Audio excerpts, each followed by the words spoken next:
प्रधानमंत्री नरेंद्र मोदी और उनके इजरायली समकक्ष बेंजामिन नेतन्याहू ने मंगलवार को भारतीय नेता के साथ इजरायल हमास संघर्ष में नवीनतम घटनाओं पर चर्चा की और शत्रुता के शीघ्र समाधान की आवश्यकता पर जोर दिया। नेतन्याहू ने हाल के घटनाक्रमों के बारे में जानकारी देने के लिए प्रधानमंत्री मोदी को फोन किया। बातचीत में ईरान समर्थित हौती विद्रोही द्वारा रेड सी में व्यापारिक जहाजों पर हमलों की पृष्ठभूमि में समुद्री यातायात की सुरक्षा पर भी चर्चा की। एक रीडआउट के अनुसार दोनों नेताओं ने समुद्री यातायात की सुरक्षा के संबंध में चिंताओं को साझा किया और वो संपर्क में बने रहने पर भी सहमत हुए। एक्स पर एक पोस्ट में मोदी जी ने कहा कि उन्होंने इजरायल हमास संघर्ष, जिसमें समुद्री यातायात की सुरक्षा पर साझा चिंताओं सहित नेतन्याहू के साथ विचारों का सार्थक आदान प्रदान किया। तमिलनाडु के मुख्यमंत्री एम.के. स्टालिन ने राज्य के दक्षिणी जिलों में विनाशकारी बाढ़ के बाद की स्थिति से निपटने के लिए राष्ट्रीय आपदा राहत कोष (एनडीआरएफ) से 2000 करोड़ रुपए की मांग करते हुए प्रधानमंत्री नरेंद्र मोदी से तत्काल सहायता की अपील की है। स्टालिन ने तिरुनेलवेली, थूथुकुडी, कन्याकुमारी और तेनकासी सहित अभूतपूर्व बाढ़ से गंभीर रूप से प्रभावित क्षेत्रों में आजीविका सहायता और अस्थायी पुनर्वास प्रयासों को सुविधाजनक बनाने के लिए तत्काल सहायता की आवश्यकता पर जोर दिया। दिल्ली में प्रधानमंत्री मोदी को सौंपे एक ज्ञापन में स्टालिन ने गंभीर स्थिति को रेखांकित किया और साइक्लोन मिचगोंग के कारण हुए व्यापक क्षति पर प्रकाश डाला, जिसके कारण पिछले 47 वर्षों में भारी बारिश नहीं हुई। मुख्यमंत्री ने मरम्मत और बहाली के लिए धन आवंटित करने की तत्काल आवश्यकता पर जोर देते हुए 4 दक्षिणी जिलों में क्षति को राष्ट्रीय आपदा घोषित करने का आग्रह किया। PM space of INDIA alliance 2024 पर प्रतिक्रिया व्यक्त करते हुए संसदीय कार्य मंत्री प्रहलाद जोशी ने कहा कि INDIA गठबंधन चुनाव नहीं जीतने जा रहा है और इस पर चर्चा करने का कोई मतलब नहीं है। Indian national developmental inclusive alliance INDIA block की चौथी बैठक 19 दिसंबर को दिल्ली में हुई। ये बैठक केंद्रीय गृह मंत्री अमित शाह की मांग को लेकर विपक्ष और भाजपा के नेतृत्व वाली केंद्र सरकार के बीच बढ़ते राजनीतिक तनाव के बीच हो रही है।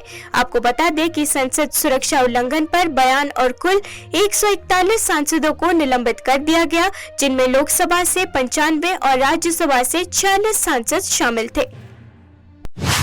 राज्यसभा के सभापति जगदीप धनखड़ की नकल की घटना पर INDIA ब्लॉक से माफी की मांग करते हुए केंद्रीय संसदीय कार्य मंत्री प्रहलाद जोशी ने कहा कि विपक्षी सदस्यों ने उपराष्ट्रपति की छवि को कमजोर करने की कोशिश की और कहा कि वो आदिवासी और कृषक समुदायों के खिलाफ है।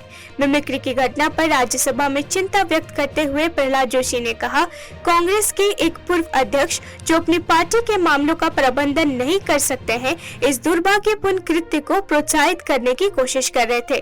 ये घटना सोशल मीडिया पर प्रसारित हुई है और लोग चिंतित है। मैं इसकी कड़ी निंदा करता हूँ। प्रहलाद जोशी ने आगे कहा कि कांग्रेस ने पहले भी जानबूझकर राष्ट्रपति द्रौपदी मुर्मू का अपमान किया था, जो आदिवासी समुदाय से आते हैं, और पहले दिन से ही दूसरे सदन में उनकी पार्टी के नेताओं ने उनका अपमान किया है। ये उनकी मानसिक स्थिति पर सवाल खड़ा करता है। Today in Parliament House premises, a great unfortunate drama was unfolded, sir.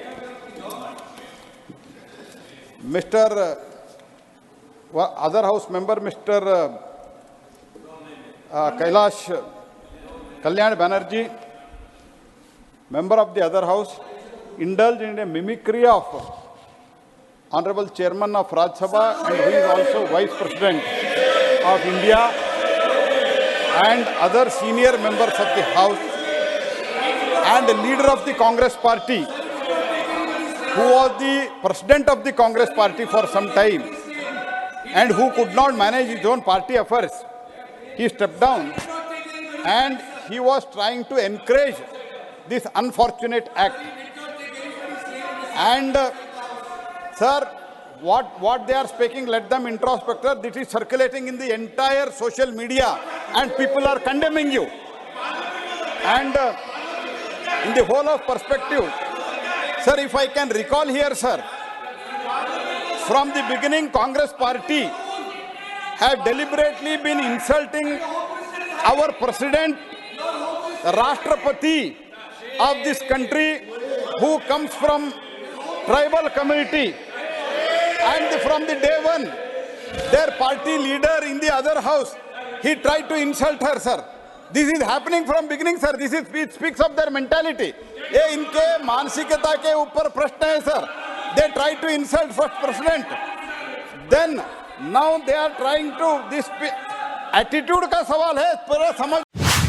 मंगलवार को राष्ट्रीय राजधानी में चौथी INDIA ब्लॉक बैठक संपन्न होने के तुरंत बाद दिल्ली के मुख्यमंत्री अरविंद केजरीवाल ने मीडिया से बातचीत की और कहा कि बैठक अच्छी और फलदायी रही क्योंकि जल्द ही सीटों का बंटवारा और प्रचार शुरू हो जाएगा। गठबंधन के संयोजक के बारे में पूछे जाने पर अरविंद केजरीवाल ने कहा कि इस बारे में कोई चर्चा नहीं हुई। उन्होंने कहा बैठक अच्छी और फलदायी रही क्योंकि जल्द ही सीटों का बंटवारा और प्रचार अभियान शुरू हो जाएगा। झामुमो की महुआ माझी ने भी मीडिया से बातचीत की और कहा कि मुख्य चर्चा आगामी लोकसभा चुनाव में सीट बंटवारे को लेकर हुई। उन्होंने ये भी कहा कि कई नेताओं ने 1 जनवरी 2024 से पहले सीटों के बंटवारे पर जोर दिया ताकि वो आम चुनावों के लिए अपना ब्लूप्रिंट तैयार करना शुरू कर सके।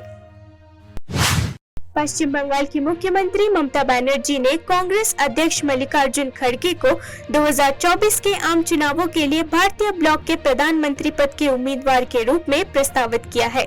दिल्ली के मुख्यमंत्री अरविंद केजरीवाल ने भी इस प्रस्ताव का समर्थन किया है। वाइको ने पत्रकारों से बातचीत करते हुए कहा, प्रधानमंत्री पद के लिए मल्लिकार्जुन खड़गे के सुझाव का कोई विरोध नहीं था।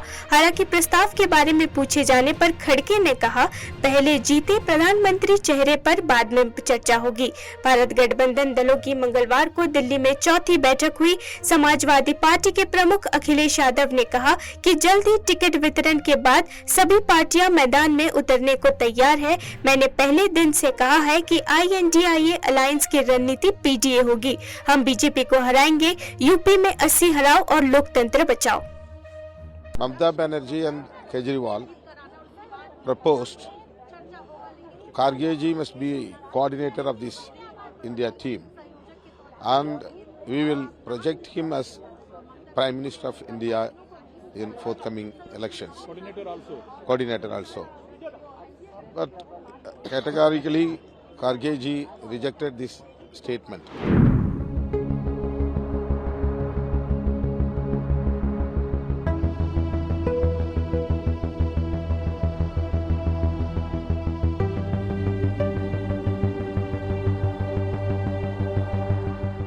कौन प्राइम मिनिस्टर बनना ये बाद में की बात है।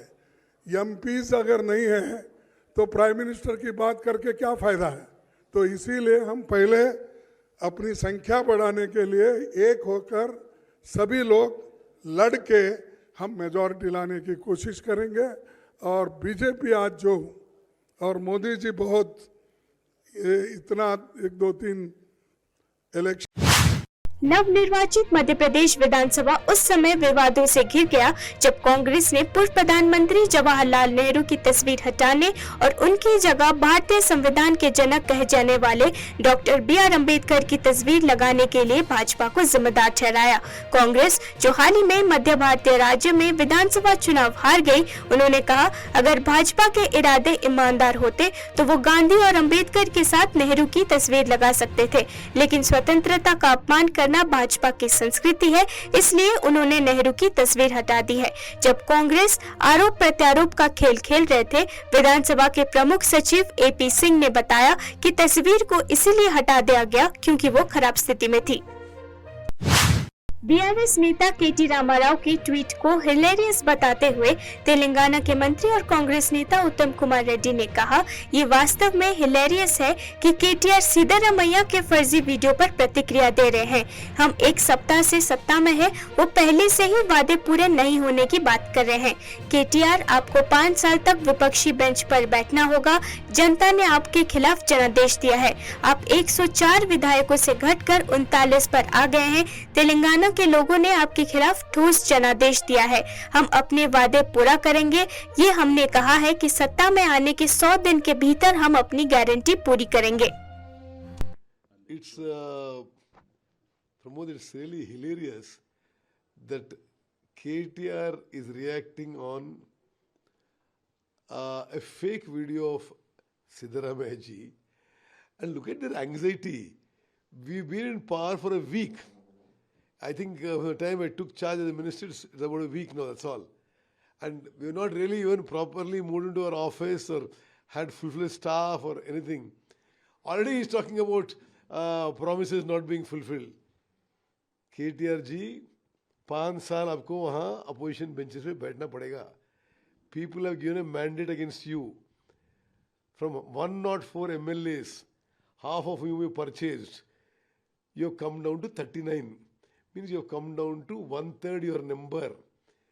The people of Telangana have given solid mandate against you. Okay, so don't talk every time you talk about you add MIM and you add BJP to your numbers. Your party, on your manifesto, people have expressed no confidence in you and your party. So please maintain some dignity and don't start jumping from the day you are in the opposition. We will fulfill our promise. We will fulfill our guarantees within 100 days of coming to power. This is what we said. Jammu zone के IGP आनंद जैन ने मंगलवार को जम्मू में एक संवाददाता सम्मेलन को संबोधित किया, जिसमें घाटी में घुसपैठ और स्थानीय लोग कैसे अवैध आक्रमणकारियों की सहायता कर रहे हैं, इस पर चर्चा की. मीडिया को संबोधित करते हुए उन्होंने कहा कि 10 एफआईआर दर्ज की गई है और 30 से ज्यादा जगहों पर तलाशी ली गई है. उन्होंने ये भी कहा कि प्राप्त खुफिया जानकारी के आधार पर कार्रवाई करते हुए 40 से अधिक लोगों को हिरासत में लिया गया है. इसके अलावा उन्होंने ये भी कहा कि सिम कार्ड के अलावा पासबुक, राजस्व रिकॉर्ड और उपयोगिता बिल सहित विभिन्न कागजात भी बरामद किए गए हैं. हमें कई दिनों से लगातार इनपुट मिल रहे थे कि जम्मू जिले में और खासकर जम्मू जोन में इन पर्टिकुलर काफ़ी सारे मुख्तलिफ ज़िलों में ये जो इलीगल सेटलमेंट्स आए हैं, इनमें काफ़ी सारे लोग उनको एड और एबेट कर रहे हैं. उनके रिहाइश को उनकी जगह दे रहे हैं, उनको जो आधार कार्ड, सिम कार्ड और बाकी मुख्तलिफ तरह के जो डॉक्यूमेंट्स हैं जो कि एक वैलिडिटी प्रोवाइड करते हैं किसी भी इंडिविजुअल को इस देश की बेसिक सर्विसेज एक्वायर करने के लिए. उस संदर्भ में हमने जम्मू ज़िले में करीब 7 केस एफआईआर रजिस्टर की हैं और 30 से ज़्यादा जगह पर हमने सर्च की हैं, जिनमें कि उनके एडर्स और एबेटर्स को हमने पूछताछ के लिए अपनी हिरासत में अभी लिया है. और बाकी ज़िले जैसे डोडा है, किश्तवाड़ है और आपके पुंछ ज़िला है, राजौरी ज़िला है, इनमें भी इनके जो एडर्स और एबेटर्स हैं इस ऑफेंस के, जो ये फॉरनर्स हैं, इनके जो एडिंग और एबेटिंग के सपोर्ट के लिए लोग आए हैं, उन संदर्भ में हमने भी उनके खिलाफ भी वहाँ केस रजिस्टर किए हैं, उनमें गिरफ्तारी की हैं और कार्रवाई की हैं. एफआईआर 7 एफआईआर लगी हैं जम्मू ज़िले की और उसमें करीब हमने 30 से 35 लोगों को पूछताछ के लिए भी लाया है और करीब 30 से ज़्यादा जगह पर सर्च की गई है. सर, जिनको आज डिटेन किया है, इनको फर्दर आगे क्या डिपोर्ट किया जाएगा? उत्तर प्रदेश के कई जिलों में शीतलहर का प्रकोप जारी है. स्थानीय लोगों को पिछले कुछ दिनों से तापमान में गिरावट देखने को मिल रही है. आईएमडी के मुताबिक मुरादाबाद में न्यूनतम तापमान 7 डिग्री सेल्सियस दर्ज किया गया था. साथ ही कोहरे की घनी चादर ने शहर को अपने आगोश में ले लिया है. ठंड से राहत पाने के लिए स्थानीय लोगों ने अलाव जलाए. आईएमडी के पूर्वानुमान के मुताबिक अगले कुछ दिनों तक तापमान ऐसा ही बना रहेगा.